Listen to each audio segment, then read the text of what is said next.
Жунай зан. Бөхчүүд болон нутгийн олондоо Жунай зан гэж алдаршсан бүх бол хуучин Сэцэнхан аймгийн Сүчигт Бэсийн хушуу одоогийн Хинтээ аймгийн Идэрмэг сумын хүн байжээ. Майдрын Жунай бага залуудаа төрсөн ах Даширэнцэнгийн хамт ан гөрөө хийж адуу малтай ноцтолтон үеийн багчууд болон хоорондоо барилдан эр бие өсөж өндийсэн байна. Жунай урт данхар толгойтой, унжуудуу хамартай, ханхар зээжтэй, багцаалбал 1.9 м өндөр нуруутай хүн байжээ. Ах Даширэнцэн тэр үед нэрд гарсан сайн бүх байсан болохоор 7 хушуудан шиг 10 засгийн наадамд очиж тогтмол дээгүр барилддаг байсан бол Жунай нь овоо тахилга хошууны наадамд барилдах ур ухаан сууж халз дэгэм ихэндээ овоо болж ойр хавийн наадамд дээгүр барилдаж хаяа үзүүр түрүү булаалдаг болсон гэдэг. Тэрээр 1912 оны Даншиг наадамд хоёул барилдахаар явжээ. Ингэж явахдаа Даширэнцэн Жунайд энэ том наадамд олон ч бүх барилдандаа. Түшээдхан аймгийн Уланбаяр арслан, Их Монгол хэмээх Шарав жам цавраг, Сэцэнхан аймгийн Чүлтэм, Буян тогтох гээд Даншиг наадмын алдар солтнууд олон барилдах байх.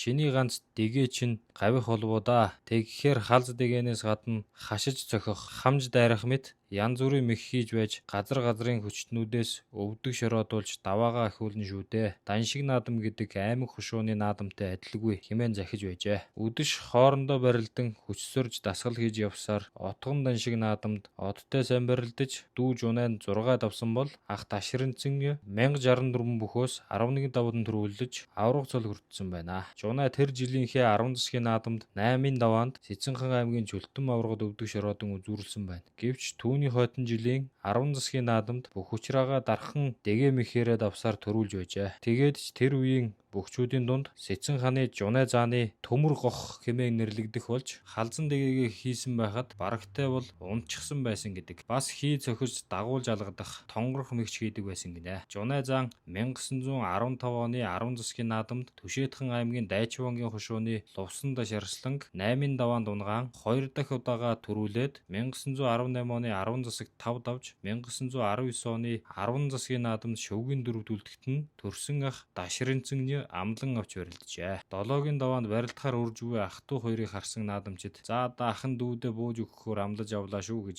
шивэр авир гэлцэж байтал Жунай ах аврагадаа дархан их дэгээгээ хийгээд эргүүлэх гэтэл Даширэнцэн авраг хүч гарган тэр чигт нь арагч дарсаар байгаад унгааж байсан гэдэг. Энэ нь хуучны бөхчүүдийн Монгол бөхөө шудраг үнэн барилдааныг дэмжих сайхан үлгэр болж байжээ. Тэгээд Даширэнцэн авраг Сайн Аюунхан аймгийн Луу гүний вандан дунаж үзүүрлсэн байна. Жунай өсч төрсөн нутаг хүрээгийн динжээр нутаглан цөөн тооны хідэн малаа маллан аж төрдөг байж. Тэрбээр голдуул нэг цагаан морь унаж урт цахиур бүү үрээд ан хийдэг байжээ. Тэрчлэн Жунай зан найранд 3 дуутай наадамд дээгүр даваатай хүн байсан тул тухайн үедээ түүний өвгөн хушуу хэмээх дуун нутаг хушуундаа нилээд алдаршсан байна. Даншиг 10 засгийн наадмын авраг Заан хоёрын ах トゥ нарын үр хүүхэд болох Мажаа начинж дуулдаг эгч чимэг гэгчээс төрсөн найдангийн гомб жамц цэргийн начин болон тэдний удмын Цэдэн жав гэлэн нарын хүмүүс ч сайхан дуулдаг байжээ. Түүний тухай нутгийнхны дунд домог болон үлдсэн нэгэн хуучийг өгүүлбэл тэр үед Жунай зан 80-аад нас хүрч байж.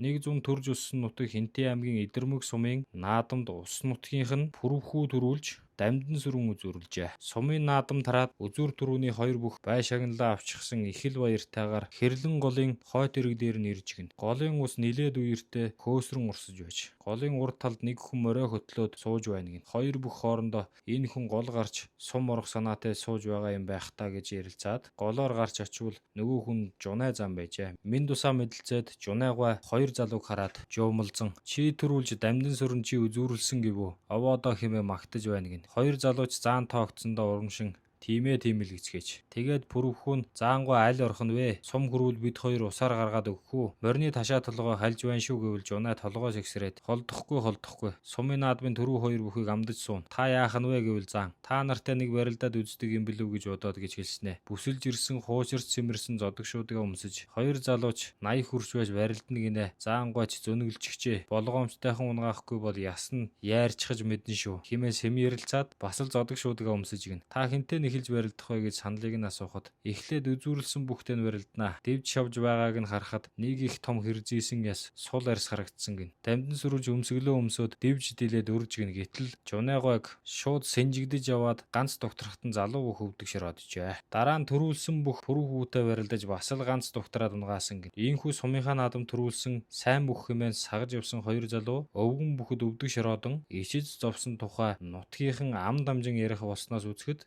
тэрбэр үнэхээр ясны бүх байжээ. Жунэ зангигч хуучин цагийн цууд бүх маань 1970-ад оны үед өөд болохынхоо өмнө үр хүүхдүүдтэй намайг өгөхээр дөрвөлжингийн урд ухаад оршуулаарай гэж загсныг төрөл төрөсөд нь ёсоор болгосон гинэм. Та илүү ихийг сонсохыг хүсвэл subscribe дараарай.